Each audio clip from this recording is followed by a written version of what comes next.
Good morning, everyone. Thank you for getting up early and joining us here at Quadrant Chambers for this co-hosted seminar with Mantle Law. Alex from Mantle is going to introduce the speakers and the scenario that we're going to be discussing for the next 45 minutes or so.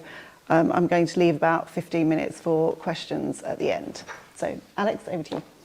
Thank you, Claire. Morning, everyone. Thank you for coming. We were just discussing earlier different approaches to mornings as compared to evenings, and I'm definitely on the night owl side of the scale. So I appreciate anyone who drags themselves here on time. As Claire said, I'm Alex Slade. I'm a partner at Mantle Law in London. We are a specialist boutique disputes firm. And we focus on disputes in the energy, infrastructure and construction sectors. So predominantly my work is in the energy sector, both construction and non-construction work.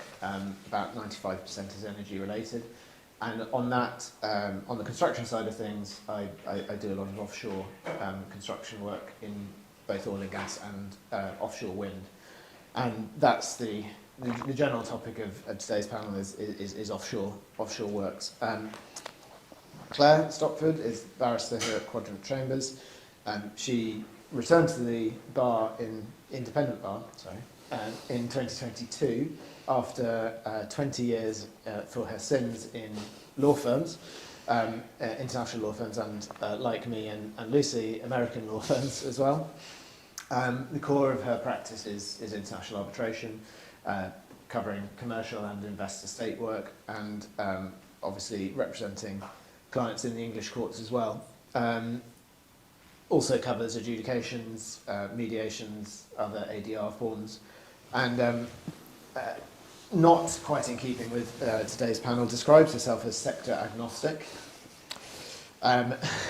but has acted in disputes in industries from luxury hotels to oil and gas and renewables. A significant proportion these days of her work is in renewables, and has an interest in the emerging area of climate change disputes. We also, from Quadrant, have Andrew Lung to my right. He's a barrister here at Quadrant and has a broad commercial disputes practice, but spends a lot of his time in international arbitration matters.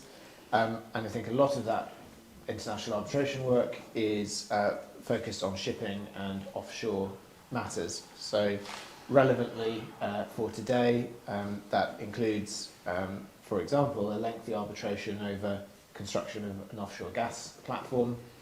And so he's joining us to offer his expertise. And finally, but not least, we have Lucy Preston. She's a senior associate with us at Mantle Law in London. We previously worked together at Vincent & Elkins, and then she went elsewhere, and then we reunited at Mantle, so very excited about that.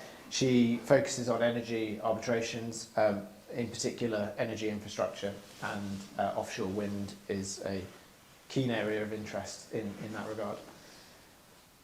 So just to outline today's panel, we are going to talk through a variety of substantive and procedural issues that arise in relation to offshore works in particular. For the substantive part of that, we've sort of tried to imagine a brief scenario, which is essentially an EPC contract for the full gamut of offshore works, so design, fabrication, installation of offshore works, particularly thinking about the context in the North Sea. It could be oil and gas related, it could be offshore wind, but really the point is that there are specialist vessels engaged in performing the work, and the contractor has engaged those vessels, whether it's a contractor that has in-house vessels or it's a contractor that's subcontracted the vessel management isn't totally relevant for our scenario, but the important point is the contractor is responsible for the vessels as regards the employer. And we're going to cover, Andrew and I are going to first cover a couple of substantive areas. One is to do with the impact of bad weather on progress of the project, and what claims a contractor might make, and who bears responsibility. And the second is in relation to delay events that might occur on the project and that might have further impacts specific to the vessels being engaged. I'll come back to that second point. We've got a few more details as we get later on into the programme. So, Andrew, starting off, in the context of bad weather, what, as a contractor and an employer in that scenario, your project's getting delayed by weather events, what kind of claims is the contractor going to make, going to be thinking about making, and how does the employer think about those? Well, a classic claim in that context would be a delay claim where work has been taken off course by inclement weather. So we're looking at a project in the North Sea here, and the contractor, when faced with delays caused by bad weather, will naturally want to look at an extension of time clause or a force majeure clause. And in the latter case, you'll often have express reference to bad weather. Now, in older contracts, you'd find references to tempests or storms. More modern contracts might refer to abnormal weather events or extreme weather. And that, of course, gives rise to the inevitable question, what constitutes abnormal weather, extreme weather? You're operating in the North Sea, which is not known for its clement conditions. So how bad does the weather need to be to fall within the extreme or abnormal bracket? Now, an employer will want to argue that extreme weather not only needs to be out of the ordinary, but outside the reasonable range of foreseeable events, on the basis that the parties can't have intended the contractor to be excused from performance in circumstances where they have assumed the operational risks of performing in the North Sea. I'd be interested to know, Alex, how, from a contractor's perspective, you might respond to those sorts of arguments. I mean, obviously from a contractor's perspective, we're going to be wanting to try and push the envelope as much as possible. Depending on the operations, depending on the vessels, because different vessels will have different weather tolerances and different operations will involve different weather tolerances as well. So at the outset, I think it's important within the schedule to, the overall project schedule, to have built in some flexibility for, there's always going to be waiting on weather at various stages of the operations. Now, at the contract negotiation stage, it's easy for contractors to be pushed by employers to reduce time, reduce cost, to get the job in the first place. And obviously there's a balance that has to be struck across all of the commercial terms and the schedule to get to a place where both parties can sign. But in terms of scheduling offshore works, there's always going to be weather issues.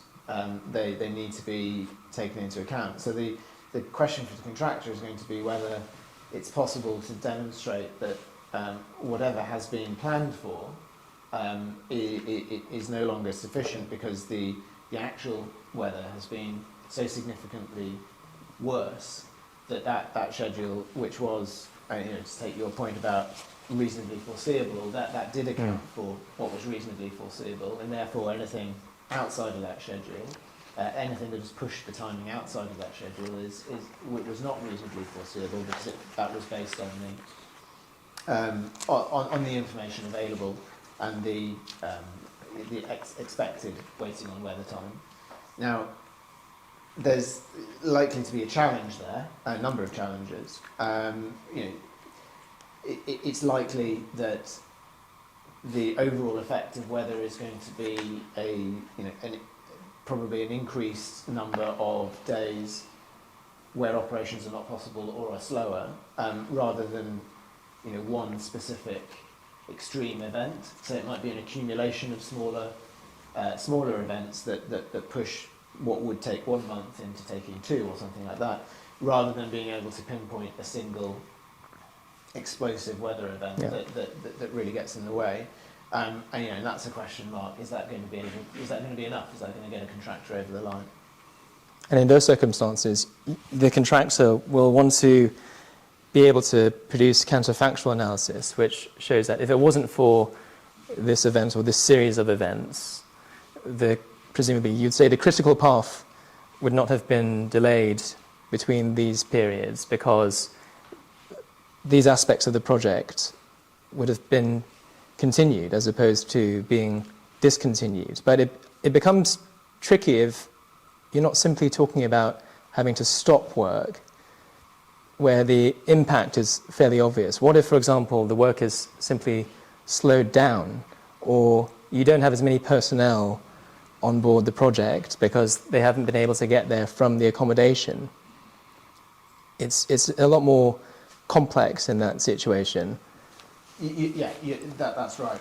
And obviously the employer will want to take advantage of that complexity in pushing back against any claim the contractor might make. It's going to be difficult for the contractor. There are those issues. There are also many other factors that sort of build into the ability of the contractor or not to progress the works and how quickly that's possible. The vessels, as I said earlier, the operations will have specific operating windows in terms of weather. When it's safe to operate and when it's not, and when it's safe to do this particular piece of work and when it's not. And determination of that is obviously more on the contractor side. It's up to the vessel master or the construction team. On the other side of the coin, the marine warranty surveyor will ultimately have a role in deciding whether particular works can take place and when they can't. And I've definitely seen scenarios where there is a fairly big difference between the contractor side and then marine warranty surveyor in terms of what is considered within a weather tolerance. So you've got the contractor saying, this is my vessel, I know it has its parameters for operating, we're well within those, we can safely perform the works, and the marine warranty surveyor is saying no. Typically, there's no ability for the contractor to claim based on what the marine warranty surveyor is or is not authorising, and so you're in a situation where you've got this significant difference of opinion as to whether the works can progress and what the reason is for them not progressing. There's also question marks about what you're comparing against. What's your comparator? Where and how is the weather being measured?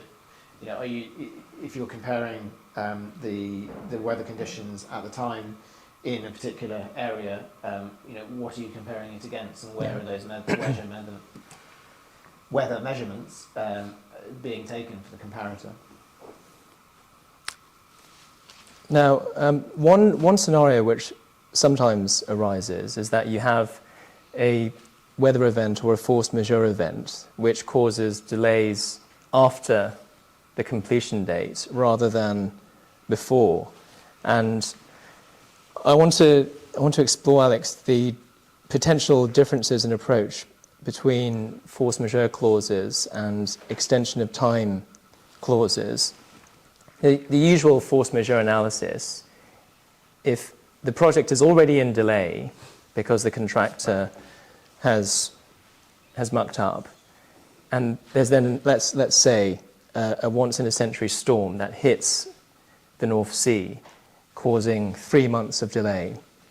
It's similar to the scenario we opened with.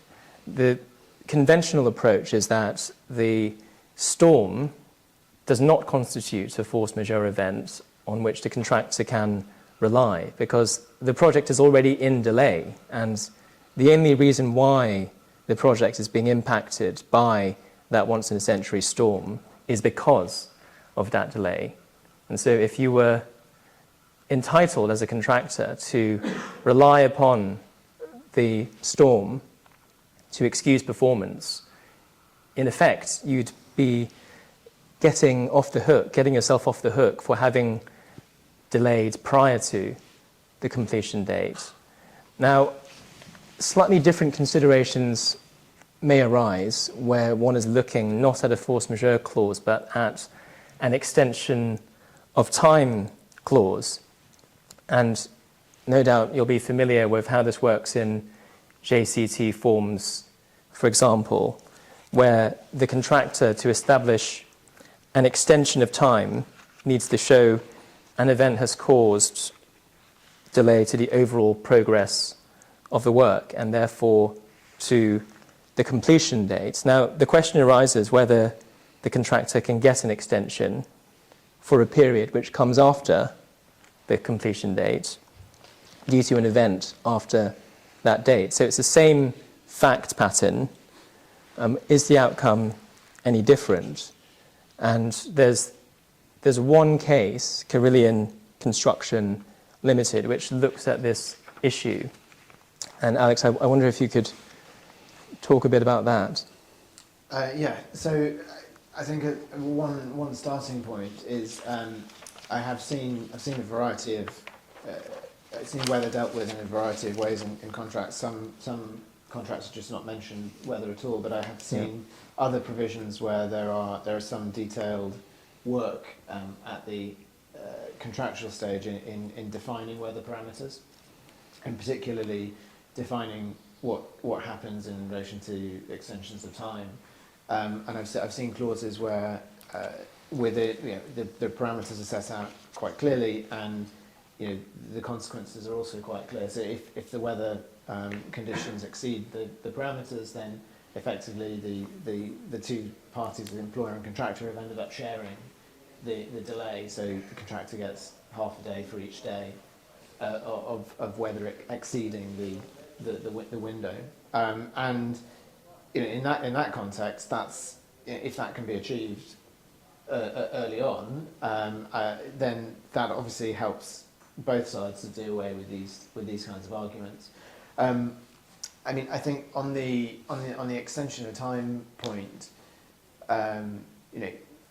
Carillion was dealing with a question of where you allocate post completion delays. So does it have to be sort of contiguous with the time for completion, or can it be at the relevant time that the delay occurred?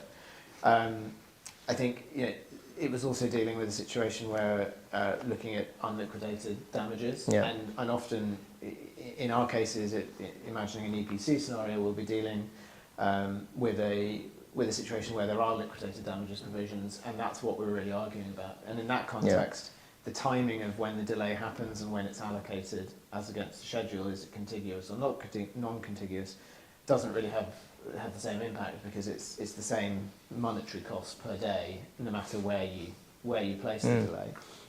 So in one circumstances, might it make a practical difference whether you can have a contiguous extension versus a non-contiguous extension? I can well imagine a scenario where it could, and for example,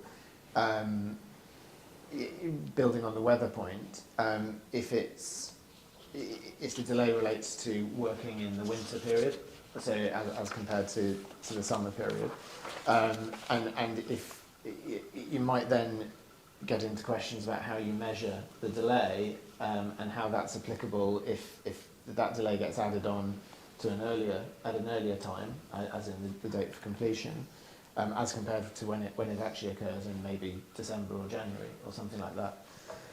So yeah, I think there probably are circumstances where it's a difficult question, and probably one that's going to generate arguments. Right. Well, we're going to explore a scenario now where the contractor has got to a stage during the project as a result of delays where the ship needs to be taken off the project. They've got a pre-existing contractual commitment, which means the vessel needs to be sent elsewhere. Now, very often the case that the offshore support vessel will be identified in the contract in addition to its specifications. And so if the completion date is missed because of contractor delays for which the contractor is liable, and the vessel then needs to be taken off site due to the contractor's commercial arrangements, the employer, under the original contract, will argue that the vessel needs to be kept on site. You undertook to complete the project, you're in delay for reasons of your own, and the fact that you're committed elsewhere doesn't give you a free pass. You can't just pull the plug. So it seems to me that in that situation, on the face of it, the contractor is between a rock and a hard place. They're stuck with a project which hasn't been completed. The vessel needs to remain on site. The unavailability of a vessel is highly unlikely to be a force majeure event or an event which entitles the contractor to an extension. And I would be interested to know, Alex, whether you think a contractor might be able to argue their way out of that conundrum. Well, I mean, I think it's an interesting way you set that up, because the corollary would be that if the contractor is entitled to an extension of time for a pre-existing delay that was that then the employer would naturally accept that it would also be entitled to a further extension if shifting the schedule put the vessel into a window where it's supposed to be on another project. I'm not sure an employer would be quite so generous in that scenario if the boot was on the other foot. The reality is, very often we're in a scenario where works are progressing and there has been no determination of an extension of time, and either the works have already happened and we're arguing about it in arbitration, or the works are still ongoing and we're arguing about it in an arbitration. But in either event, we've got both sides saying the opposite thing: extension is not justified, or it is, and then how these knock-on consequences are dealt with has to be argued kind of on both sides of the coin. For a contractor, particularly, with a specialist vessel in a specialist market in the North Sea, there's only, depending on the operations, there are only a certain number of vessels that can undertake them. The more specialised the vessel, the more they tend to be booked up, considerably in advance, with specific windows for different projects across the operating season. And for a contractor will be saying, well, all employers who are in that market know, how vessels are allocated. They know that my vessel or my subcontracted vessel is available for this project within the schedule, but that if that schedule gets prolonged for some reason, then I'm going to be in difficulty because it should be somewhere else. And then there may be questions of, well, can you replace the vessel with a different one? Again, it depends on the work that's being done and whether there's a considerable amount of design and engineering work that's gone on to fit the works around that specific vessel, or so can you swap something in or not? That's I've seen that be an option that contractors have taken to effectively subcontract a competitor's vessel to perform the works under this other contract, so that they can stay on project on a delayed one. But that's it's a difficult commercial position to be in as a contractor, because you're effectively having to go to a competitor and say, I need your vessel on short notice, and you're not going to be paying the cheapest price for that at the time. So some contracts might deal with this to some degree. There might be some wording in there around the vessel availability, the vessel commitments, exactly what they are. I have spent time in the past looking very carefully at wording dotted throughout sort of big contracts as to whether we can, which side of the line we're going to fall in terms of has the contractor committed to have these specific vessels available for the project, no matter how long it takes, a never-ending project, or conversely, for the periods of time that are allocated in the schedule. You have a schedule, you have a baseline schedule that says, I'm going to be working in this 3-month period, and my vessel will be there for those 3 months, and it will perform the work. If you get knocked out of that, maybe you can find some support in the contract to say, well, I didn't commit to have a vessel available for 5-10 years, just until you get round to allowing me to work.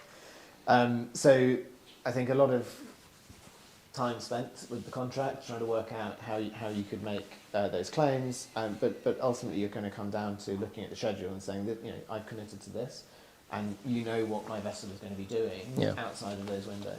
I mean, before we move on to procedural aspects, just to chip in from the employer side, you'd need a fairly clear clause, wouldn't you, which defines when the vessel is available, and which also makes it clear that it's by reference to the original unamended schedule, because otherwise you could easily have a project where there are agreed variations or contractually valid variations which result in the underlying schedule being amended, and if the undertaking by the contractor is to provide a vessel to complete the scheduled project, you might be in trouble as a contractor if the schedule is varied pursuant to the machinery in the contract, unless you have a clause which says the vessel is only available to perform on the project during this period of time. Now, if you don't have that, I suppose it might be less painful for the contractor to subcontract and try and perform both contracts, and you could end up having the ship from project A sent to project B, and a different ship sent back to project A which has slightly different spec and which performs more poorly, let's say. But you may be happy as a contractor to pay damages to the employer under project A on the basis that you're performing projects B and your losses overall are lower than if you simply kept a vessel on project A and told project B that you are unable to do anything pending the completion of project A. I mean, it's a tricky balance to strike, and it's a tricky analysis to undertake. If there's varied work, one of the consequences of the varied work is this secondary issue of not having the vessel available. You've committed to a schedule. You've said I will complete the project in accordance with the schedule. If there's a variation, as from a contractor's perspective, you're going to be saying, well, I'm entitled to an adjustment to that schedule that takes account of the vessel availability. Weighing up, you don't want to be in a position where you're weighing up where the damages are going to hit you hardest. Is it under project A or project B? And your ability to swap that vessel in and out between the different projects is going to depend on how close geographically those projects are, what work is involved in swapping configuration from one set of works to another. You might imagine a scenario where you could sort of swap between them, but it's unlikely to be very easy to do. So yeah, I can see, from the employer's perspective, I can see precisely why you'd be arguing that you've committed to my project and you need to finish it as varied. On the contractor side, I can also see the counter arguments and saying why you have to bear. I can't bear all of that myself. Yeah. Okay, I think with that we can move over to some of the procedural considerations, because I think what we've now been discussing is where we are in the dispute. Yeah, so I think most of us in this room would understand that from the scenario that Alex and Andrew have just played through, there's likely to be one or both parties that consider there's a deficit in entitlement, and where there's a deficit in entitlement, there's likely to be a dispute. It's not going to be, unfortunately, it would be very nice to say, and then everyone lived happily ever after and everyone walked away from the contract happy, but I think we all know that isn't the case. So Claire and I are just going to go through a couple of points on procedural elements and how dispute resolution mechanisms can fit with these scenarios, considering both front-end drafting considerations, but also some of the realities of those forums themselves. So Claire, for the purpose of the scenario, let's assume the parties are in a dispute. Where are we starting? Well, the obvious starting point is to look at the contractual dispute resolution clause. And that might sound obvious, but not everyone does study it in detail, and people do take missteps because they don't study it in detail. So you need to look very carefully, because often in these complex offshore, large, substantial projects, there will be a complex multi-step dispute resolution clause. So you really need to look at what are the steps, are there any optional steps, who gets to decide whether to take those optional steps, are there informal steps to go through, are there certain formalities that they have to comply with, notices to be given in a certain way in accordance with the contract to make sure that any conditions precedent are fulfilled. So I mentioned missteps earlier, and that there can be consequences to not following the correct operation of the dispute resolution escalation clause. If there is a mandatory step, unless it is waived by the parties, it will act as a condition precedent to moving on to the next step and the next phase of dispute resolution.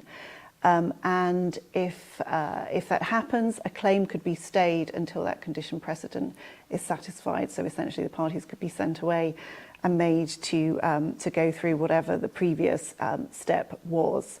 Even if a step isn't mandatory, it could have costs or case management consequences down the line. For example, if parties miss an amicable discussion phase and the decision maker later thinks that an early settlement could probably have been achieved if they went through that phase, that party could be penalised in costs. Just a note of caution on English law. There have been varying interpretations on the sort of amicable discussion type dispute resolution clauses. There was a case called Emirates Trading and Prime Mineral Exports back in 2014, where the judge in that case held that an obligation to hold, quote, friendly discussions was a binding precondition to commencing arbitration, and also held that those discussions had to be held in good faith. But in contrast, there is a case called Tang Chunghua against Grant Thornton 2 years earlier, where a similar clause to hold amicable conciliation of an informal nature was held to lack sufficient clarity and certainty to constitute a condition precedent. My advice would be that if you don't want to get into the debate about that, it's useful to just comply with that step. As Lucy said, we're talking about drafting as well as what happens at the end. A drafting note, it can be helpful to set a time limit for each stage so that the parties don't get stuck if the counterparty doesn't fully engage in the step. So you can say you have 14 days, 21 days to hold a discussion. If you haven't reached a settlement by the end of it, you can move on to the next step in the dispute resolution clause. Lucy, do you want to come in there? Yeah, just to add, so in terms of these escalation clauses, I think most of us see these partly because offshore projects, we don't yet have our perfect standard form yet, but we see these kind of, I call it always a FIDIC adjacent or a JCT adjacent contract that's been adapted, and those have often got an escalation clause within it. So I think it's important to just consider, particularly when you're drafting, what are those steps and how feasible are they? So are you asking for, have you got lots and lots of negotiation steps? So have you got structured negotiations at a contract level? Have you then got senior management? Do you have a contractual adjudication step? And we will talk later about statutory adjudication. If you do have a contractual adjudication step within it, is that feasible? Have you got enough time? Do you think that that's going to warrant enough time for the dispute to be heard? Is there going to be a sufficiently qualified adjudicator to hear the dispute? Are they going to have the right experience? And then what's effectively your final binding step? Have you got arbitration or litigation? I think it is also important, and as I said, we will talk about statutory adjudication later, but just to consider also whether any of those steps bring with them any other expectations. So, for example, if you have litigation at the end as your final step, you may end up needing to consider mediation at some point as part of your litigation strategy. I don't think typically see mediation as part of an escalation step, but if you have litigation, that is something that you would potentially need to consider being part of your strategy. I think I sit a little bit on the fence in terms of escalation clauses in whether I'm pro or against them. I think sometimes they can keep the work moving. They can allow disputes to be addressed and dealt with and allow parties to move on. They minimise potentially the risk of disputes that don't need to go into litigation or arbitration going there. As I said earlier, it's part of most standard form contracts processes, so it is kind of an expectation that most parties have got entering into these types of contracts, and it can be, I say can, and I stress that, it can be a way of managing costs. It, however, could also not be a way.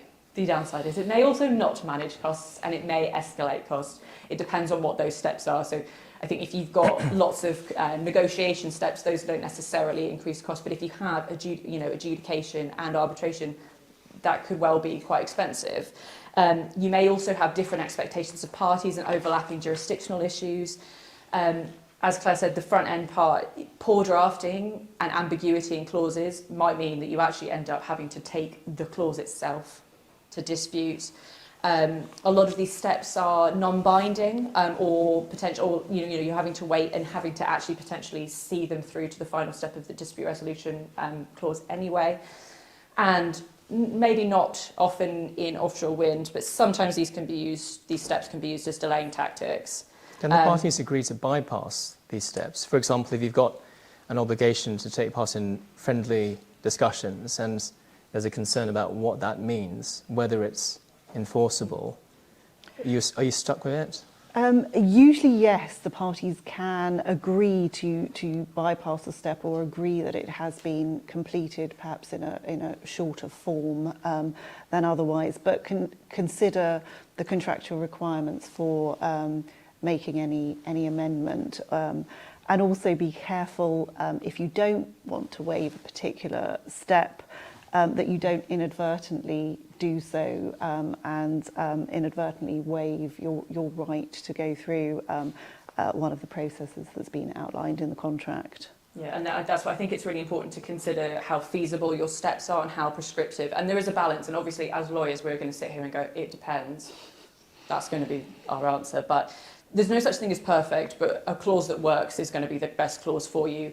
I've seen clauses that are, in hindsight, overly prescriptive. For example, specifying the people who need to attend the meetings, and within a year of the project starting, those people leave, and the contract doesn't get amended, and suddenly you're like, oh, hold on a minute, we can't actually fulfil this element now, and then you have to go through all the rigmarole of figuring out, okay, who we're going to have in their place? Do we need to amend the contract? And so it's just one of those.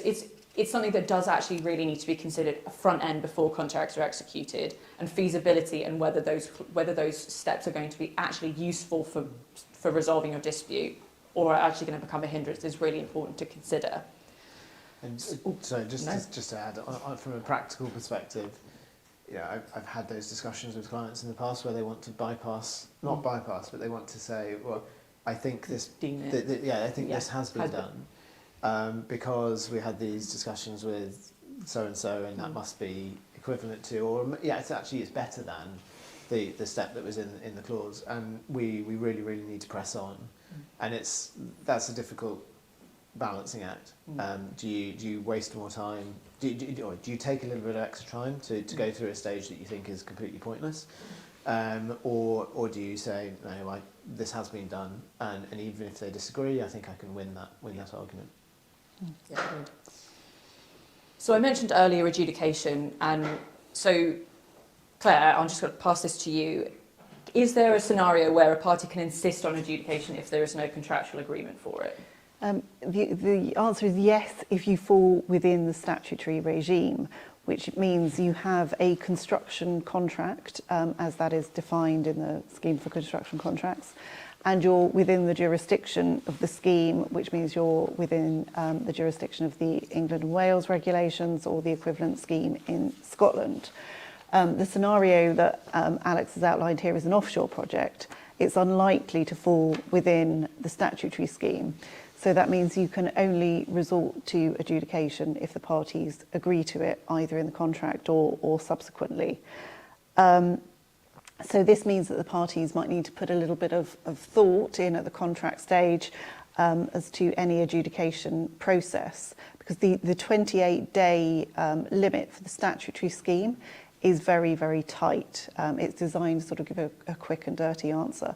But on these big, technical, complex projects, it just might not be quite the right fit.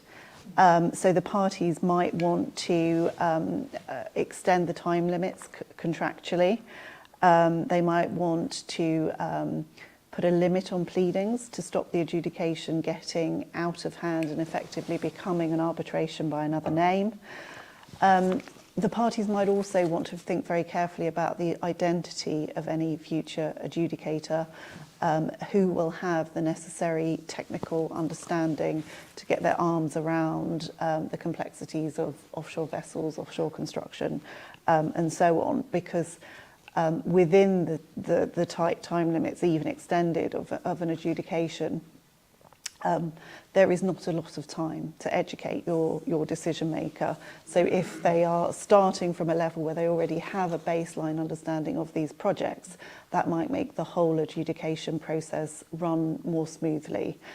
So I think it's really important to think about that. The last thing I would say, whether it's statutory or contractual adjudication, your dispute needs to have crystallised. And that means that the claiming party needs to have made a claim in writing, needs to have set out the basis for the claim and the relief sought, and that is a step that you must carry out before going to adjudication. Yeah. And I would just add on the statutory adjudication point, I think particularly with, and I find it worth working with international contractors, ensuring that the contractors or your client is educated as to what would fall within the statutory regime is really important, because I've had clients come in and actually based on their scope, and probably in this scenario it's less of a risk, but based on their scope actually it would have fallen within a construction contract, and they suddenly go, oh God, we might be committed to statutory adjudication at any time. And you go, well yes, that's the contract you signed and that's based on the scope and the jurisdiction, that's the reality. So it's just important to understand, and particularly in these offshore contracts, conflicting jurisdictional expectations and ensuring that clients are educated as to what actually is going to be the case potentially going forward with this type of project. I'm just very conscious of time and ensuring that we have some time for questions. I was going to talk about early neutral evaluation, and actually I'm just going to bypass this question by just asking, has anyone had experience recently of early neutral evaluation in renewables projects? Oh, crickets, fine. Right, okay. In that case, what I'm going to do is just quickly, we'll just go on to the last few questions, which are, say we have adjudication or we've potentially had early neutral evaluation. Claire, what happens to the works during those stages? The simple answer is that they should continue unless the contract provides otherwise. Dispute resolution processes do not stop the clock. And if one party does stop working and down tools, waiting for a decision from an adjudicator or some other decision maker, they could potentially face a claim for delay or other damages down the line. As mentioned earlier, adjudication is intended to give a very swift result and resolve any dispute. The statutory time frame is 28 days from referral to the adjudicator. So it's very important that the parties do not down tools during this period, or if they do, they're fully aware of the consequences that they could face for doing so. Yeah, and I think one of the things to remember is, certainly one of the things that we bear in mind when we're working on these types of projects is disputes, the success of a dispute or the failure of a dispute can very much rest on the people involved.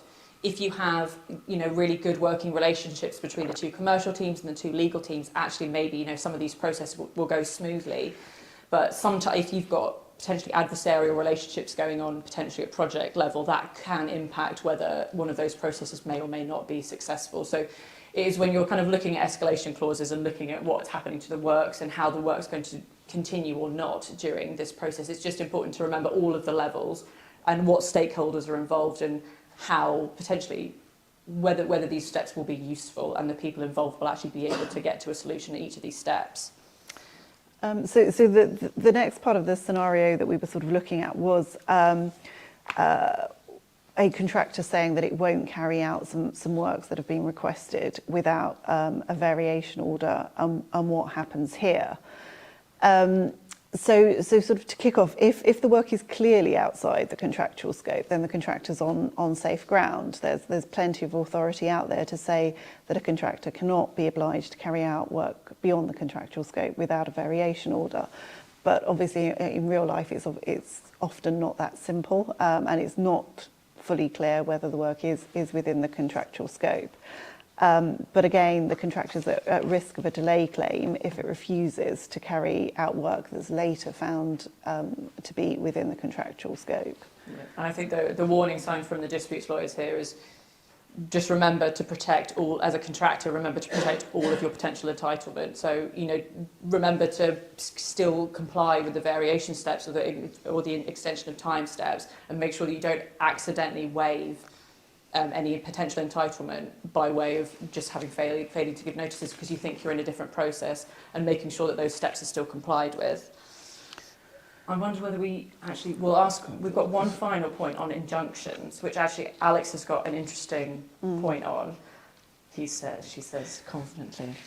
The question posed was, can the employer apply for an injunction to force the contractor to carry out extra works? And I'm going to pass that to Alex, but before I do, actually, show of hands, do you think yes or no? Yes, hands raised, generally. Okay. Alex. Well, I mean, I'm not sure how useful this is going to be to that question because it was in a slightly different context. Yeah. But I have had in the recent past a question of whether we could obtain an injunction to. Effectively, it would be for specific performance of a particular contractual obligation, but essentially something needed doing urgently It was in relation to a subcontract, so it had effects under the main contract, and the question was whether we could force that through, and happily that was resolved at the 11th hour before having to ask the court to step in, but not until significant work was done on preparing it, but.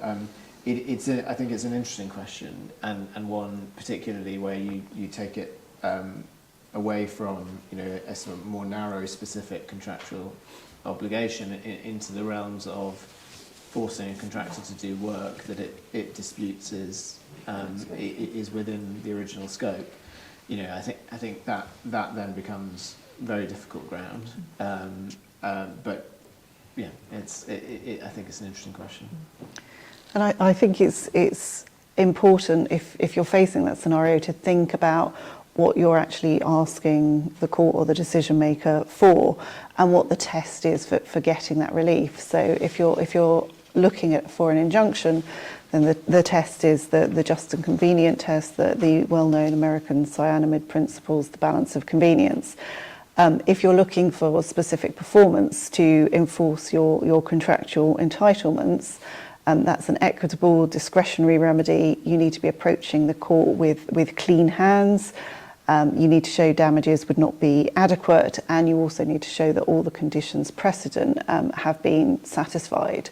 So sort of rather than charging ahead, it's worth taking a step back and just looking at what you need to do to qualify for the relief, and how you should be approaching the court. I think the final question we had, which we've just about got time for a quick run through, is if the contract provides for disputes to be resolved by arbitration rather than litigation, does that affect the analysis? And the broad answer there is no, although it will depend, because we're litigators, on the rules applicable. So if you're looking at a scenario where the courts of England and Wales are involved, those courts will have supervisory jurisdiction over any arbitration under Section 44 of the current Arbitration Act. That's a non-mandatory provision, so it can be excluded by the agreement of the parties in the contract, but generally it means that the courts can step in to provide interim relief to assist with the dispute resolution process in the arbitration, whether by granting an injunction or some other relief that the court can grant. But I would also add that most of the major arbitral institutions also now offer emergency arbitrators that can be put in place quite quickly and can often provide similar relief.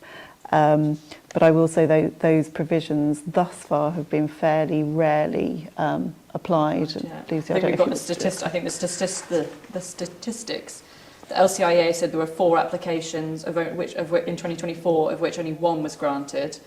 And then in the ICC, there were 17 in 2024 filed, and only 3 were fully granted and 2 were partially granted. So they're not necessarily being widely applied. But the other thing just to remember is quite a lot of these proceedings are quite expensive. So you're talking probably about £30,000 thereabouts. A relatively short time frame with the LCIA and the ICC's time frames are less than 2 weeks, but just worth considering the cost and time versus outcome. Mm. That's the cost you pay to the emergency arbitrator. Yes, not Right, I thought that sounded like a good deal. 30 grand for everything. Yeah. We are not committing to any. Sorry, it's in the rules. It's in the rules. So with that quick run through of the last points, I was going to throw one question out to the audience and then see if the audience has got any questions that they would like to throw back. So the question I am going to put out is, has anyone in the room had experience of an emergency arbitration? Oh, there's one at the back. Is that Gaurav? Yeah. It depends. It What's depends. the question going to be? Yeah. No, I have done a couple. I have done a couple of ICC ones, not specifically in the sort of construction context, but more in the energy context, more broadly. And was it a positive experience? Again, depends. It certainly was for us. But so we did one. Joe and I, in fact, who's sitting behind me, we did one a couple of weeks ago, 2 or 3 weeks ago. Probably a couple of months ago now, actually, under a long-term energy sale agreement, and I'm trying to remember. It's sort of totally gone out of my brain what the facts were, but it was about whether or not you could stop parallel proceedings. Actually, it was about sort of expert determination versus arbitration, and whether you could essentially anti-suit proceedings that were going on elsewhere. And it was not granted because the urgency question is actually a really tough test. I think it's as English lawyers we sort of default to American cyanamide, I think, and look at those principles. The principles generally of irreparable harm and urgency are pretty universal characteristics, whichever way you look at it, I think. And they're tough. They're a tough threshold to meet. They're sort of intertwined because, the irreparable harm comes with showing that there's an urgency, because otherwise this bad thing is going to happen. Things are going to be dissipated or disappear.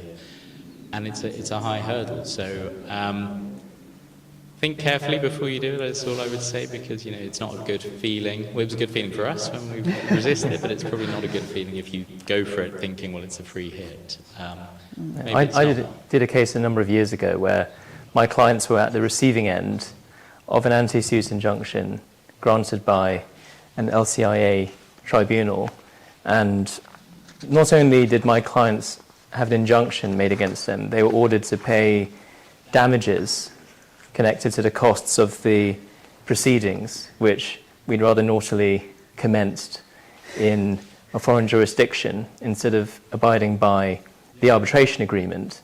But I don't know how frequently those anti-suit injunctions are granted. It may be that most of the time parties tend not to be quite so flagrant, and they give it a go, they try suing in a friendly jurisdiction, and once they realise that their counterparty means business and they're going to go after them and seek an anti-suit, they step back and say, okay, that didn't work.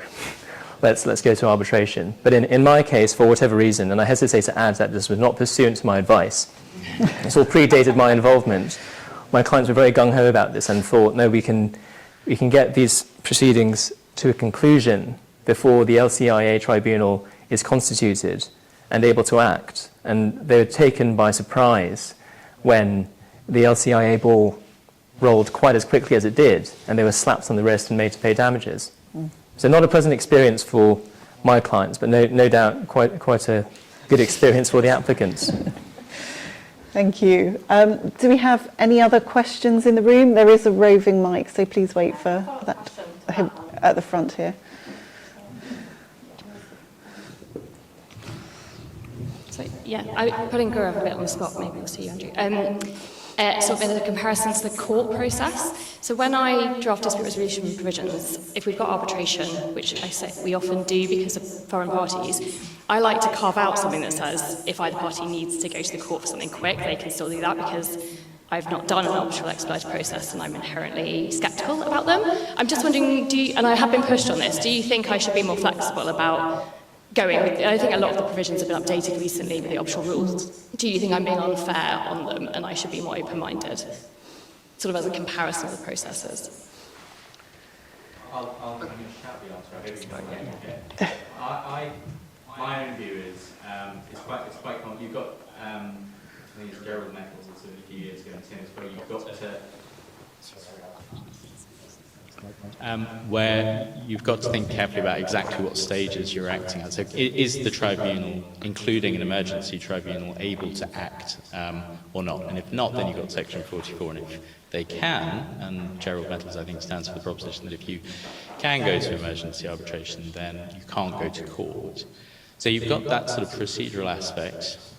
So I think if you put a carve-out in there that allows you to go to court, that clarifies whether or not you can go to court.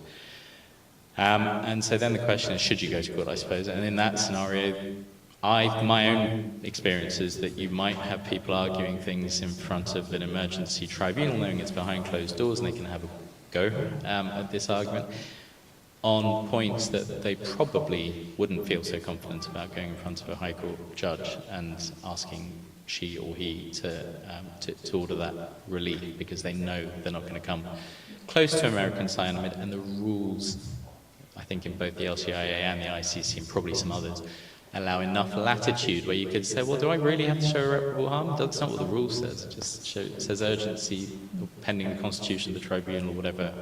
So maybe you've got a bit more latitude in the rules to try something and see where you... the final point is it worth it anyway? Because does the order, if it's an ICC decision, or an order or award if it's an LCIA one, does it bite? So that's another question you have to ask, which I would imagine, a court judgment, you'd be more confident in if it did. So long answer, but I probably would continue to be quite clear about where it is you want to go in your contracts. And if you really want something that has teeth, I think making sure you can go to court is important. I agree with that, but I would say it's going to end up depending, I think as Gaurav said, on what you're looking for, because most rules, arbitration rules, will allow you to go to court in the right circumstances if you need to anyway, without a carve out. And if having been in this position with clients before, weighing up what to do, if you need the court, you need the court, because it's something that you need an order that's going to bind third parties, like a freezer,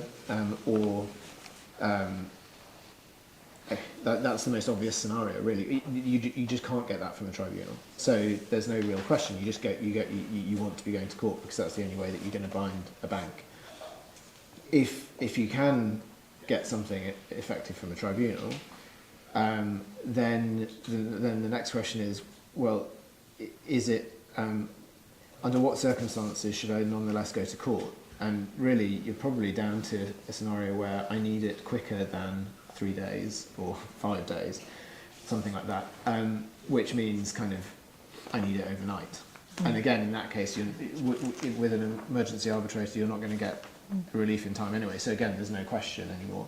If it's something that can wait a few days but not a very long time, then you are, and Gerald Metals in particular, it does push you towards a tribunal, an emergency arbitrator, and completely take Gaurav's point about arguments that might be raised. I suppose the corollary of that is that you're getting a decision within the framework of what will be your final adjudication, even if it's by an emergency arbitrator who steps out and a tribunal comes in. It's an order made within the context of that arbitration, which I think probably has a bit more substance behind it as a result. And the final point, which has just gone out of my mind, what was it? Oh, it was about an order. And again, in a cross-border context, absolutely right. Can you enforce an order? In England, you can get a peremptory order and enforce that, whatever. But if you're dealing with a foreign party, are you going to be able to enforce your emergency arbitrator order? Are you going to be able to enforce your emergency arbitrator award? It depends on what, if they've framed it as an award even, depends what the award says. If it's for money, fine, that's one thing, but then that's probably not what you've asked for in the first place. If it's to do or not do something, then is that capable of enforcement as an award in a foreign jurisdiction? Maybe not. But equally, how easy is it going to be to enforce an English court judgment in that foreign jurisdiction, assuming that your counterparty doesn't have a presence in the UK, in which case the obvious deterrent effect of a court order is going to bite. But assuming they don't, a decision, an injunction from the court still has to go through a process. It's still, you might prefer to have that piece of paper with a penal notice on it, but still that there are a variety of considerations, and it's a difficult balancing act. Thank you. We are now at about 10 past the hour, so I think we probably could have spent our whole seminar on injunctions and emergency arbitrators. But can I suggest we continue the lively debate over coffee, pastries, bacon sandwiches for anyone who has time to stay. And I will just say thank you all for coming, and thank you for the contributions from the audience and my co-panelists. Thank you. Thank you.